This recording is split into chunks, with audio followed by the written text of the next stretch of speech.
Prenons l'exemple de la pomme. Juste une pomme. En fait, l'exemple de la pomme. Les frères, pour pouvoir créer une pomme, il faut de l'eau.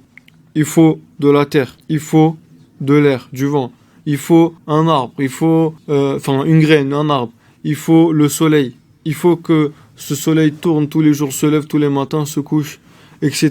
Il faut bien sûr de l'eau, il faut de la pluie en fait. Il faut que tout ce système marche.